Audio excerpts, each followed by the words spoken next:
உங்களோட revision method எந்த மாரி இருக்கும்? நீங்க எந்த மாரி ரிவிஷன் பண்ணுவீங்க? அத பத்தி சொல்லுங்க. அதுக்கு ஏதாவது ஸ்பெசிஃபிக்கா மெத்தட் வச்சிருக்கீங்களா? இல்ல தினமுமே ரிவிஷன் பண்ணுவீங்களா? இல்ல வீக்லி ஒன்ஸா? மந்த்லி ஒன்ஸா? என்ன மாரி உங்களோட ரிவிஷன் பேட்டர்ன் இருக்கும்? ரிவிஷன் பேட்டர்ன் எடுத்துக்கிட்டிங்கன்னா, ஃபர்ஸ்ட்டு வந்து நான் மோஸ்ட்லி ரிலேயா இருக்கிறது பிஒய்க்யூ தான். ஃபர்ஸ்ட்டு ரிவிஷன் நான் என்ன பண்ணுவேன்னா, பிஒய்க்யூ ரிவிஷன் பண்ணுவேன். அதுக்கப்புறமா வந்து எனக்கு ஒரு கான்செப்ட் வந்து மைண்டில் அண்டர்ஸ்டாண்ட் ஆயிடுச்சுன்னா, அந்த கான்செப்ட் வந்து எனக்கு லாங் லாஸ்டிங்காக சஸ்டெயின் ஆகும்.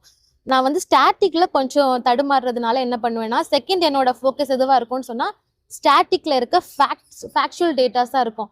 ஃபார் எக்ஸாம்பிள் இப்போ பாலிட்டி எடுத்துக்கிட்டோம்னு சொன்னா, நமக்கு வந்து ஆர்டிகிள்ஸ் வந்து ஃபேக்சுவல் டேட்டாவா இருக்கும். அதுக்கப்புறமா பிரசிடென்ட் அண்ட் பிரைம் மினிஸ்டர் அந்த திங்ஸ்ல வந்து நிறைய கன்ஃபியூஷன் நமக்கு வரும். Governor and chief minister. So அந்த கன்ஃபியூசிங் பார்ட் எதுன்னு பார்த்துக்கிட்டு அதுக்கப்புறமா வந்து அதை நான் வந்து என்ன பண்ணிடுவேன்னா ஸ்க்ரீன் பண்ணிடுவேன்.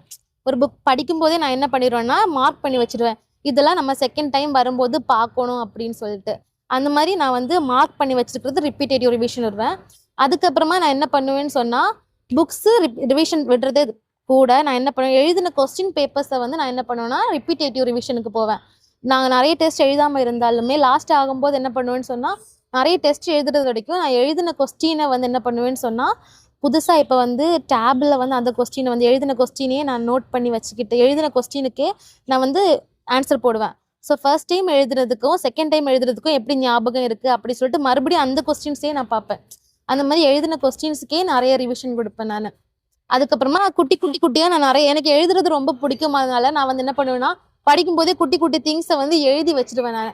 அதையே ரிப்பீட்டேட்டிவ் ரிவிஷனாக பண்ணிக்கிட்டே இருப்பேன். அந்த மாதிரி ஸ்ட்ராட்டஜி தான் நான் யூஸ் பண்ணுவேன்.